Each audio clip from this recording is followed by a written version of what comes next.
Oh hey, you know, I barely found much use of my phone. I barely have anyone to talk to besides my coworkers and that cop that keeps showing up occasionally at my house. So I thought, you know what? Why not play some games in this thing?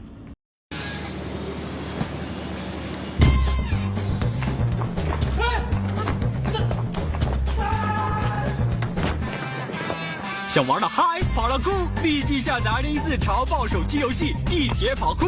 Jesus, this was my childhood? I am a gamer. Can you tell? But I was a different kind of gamer growing up. Most of the video game demographic belongs to 30-year-olds who turn playing video games into a real-life job, who usually find themselves in cancellation later down the line, and young teens who can't communicate with the outside world. Guess which one I am? I was born right smack in the middle of when the 7th generation of game consoles was at its peak, and when the world started to get worse. But I was born in a third world country, and game consoles weren't easy to come by nor easily affordable. But my dad still managed to buy the original iPad. Now, I have told this story numerous times. My introduction to video games happened when I first played a Kung Fu Panda game on an iPad, and the rest is history. For the longest time growing up, the only time I could ever play video games was on my iPad.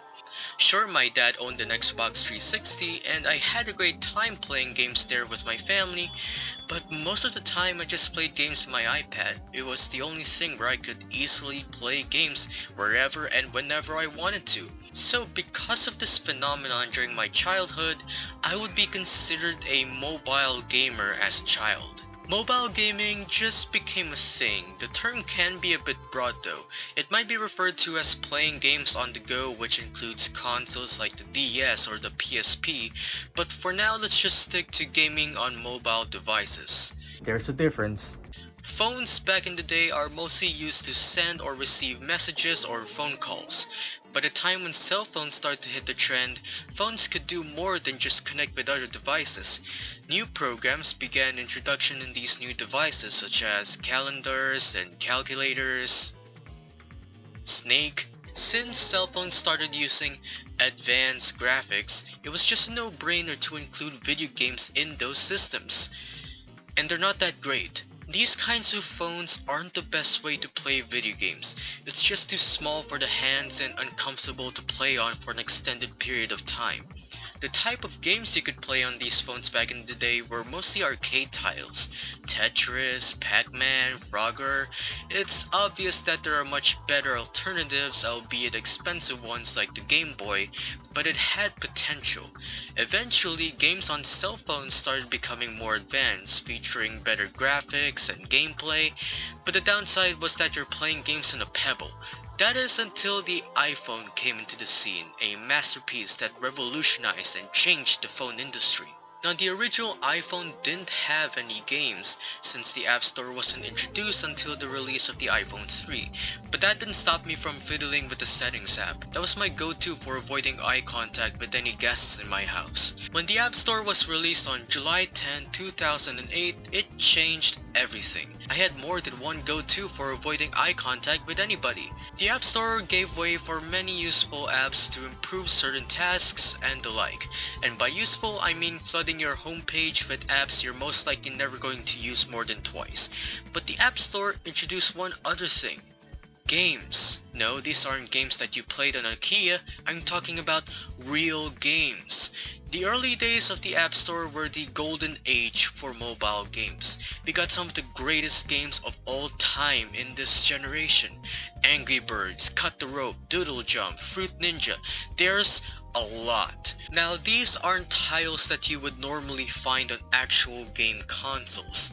No, these are real original titles designed for the phone in mind. Since touchscreens were the hot new thing, every app in the App Store must be designed for that specific feature, and these games did the job marvelously. Now, most of the games were quite simple, but they were so fun to play back then.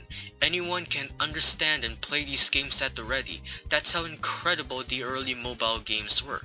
But why were they incredible? Well, for starters, these games at first aren't free to play. Most of these original titles are paid, but for a small price. You get endless hours of simple, fun gameplay for that small price. Jetpack Joyride is an amazing example here. It is practically an endless runner game, but you can use so many amazing and fun abilities to survive much longer. But the one game I still remember to this day was Infinity Blade. An action RPG with detailed graphics and unique gameplay. The game looked so amazing that I thought I was playing a 360 game on the go. It's a shame that the game and its sequels got removed from the App Store. Those were the greatest games to be ever put on a phone. Not only that, but early mobile games also utilize the capabilities of the smartphone in creative ways. Take racing games for example. You could drive vehicles using the touchscreen, but what's more interesting is the fact that you can tilt your phone to steer. One racing game that I remembered most was Real Racing 3. It still baffles me that this game is still alive after such a long time. This thing is as old as the universe, and for good reason. This game still looks amazing to this day. So much content is packed into this one thing that you can spend days playing with. But moving back to the creative ways of utilizing the smartphone, Real Racing 3 offers multiple playstyles for driving your car.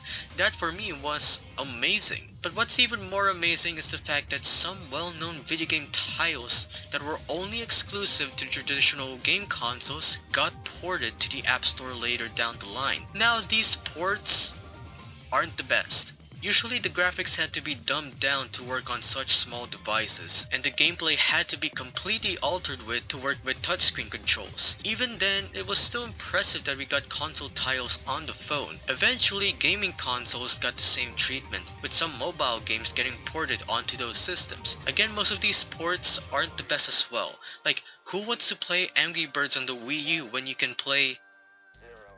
I retract my statement. But there are titles that work well to some extent. Fruit Ninja with the Kinect is the best way to play Fruit Ninja in my opinion.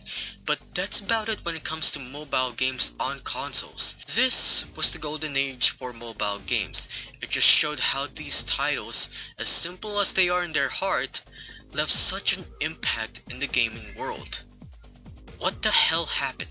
This is something I would put on my worst events that happened in my life list. The fall of mobile games. Like most successful video games, each popular title keeps getting blatant and terrible copycats everywhere. It was like the plague. This is due to the fact that mobile games are done cheaply. You can pretty much make a mobile game with less than 10 lines of code, but that was just the beginning. Eventually, microtransactions started popping up in games for no reason. This gave birth to some of the worst mobile games I have ever played. What do you mean I have to wait a certain amount of time to play the next level? This is like having to play Sonic 2006 all over again. This doesn't encourage me to return to your game, this just makes me want to write this episode. Oh, loot boxes are a thing now? Why do I want to spend an ungodly amount of cash to get this one specific character everyone keeps talking about? Can't I just play the game normally and get that character through hard work?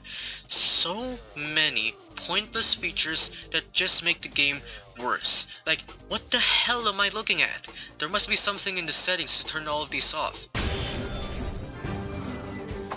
What the hell are these things? Ever since the late 2010s, these mobile game ads keep popping up like the fucking news.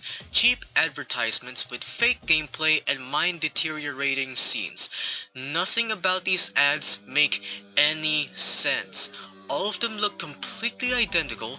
The gameplay shown in these ads is the most generic puzzle gameplay I have ever seen. They're designed so that a blind comatose lobotomy patient could solve it, but the person trying to solve the puzzles in these ads are so brain dead that they're at the bottom of the autism spectrum. So the whole appeal of these ads is to encourage you to be better than the idiot shown on screen, which encourages you to download their game.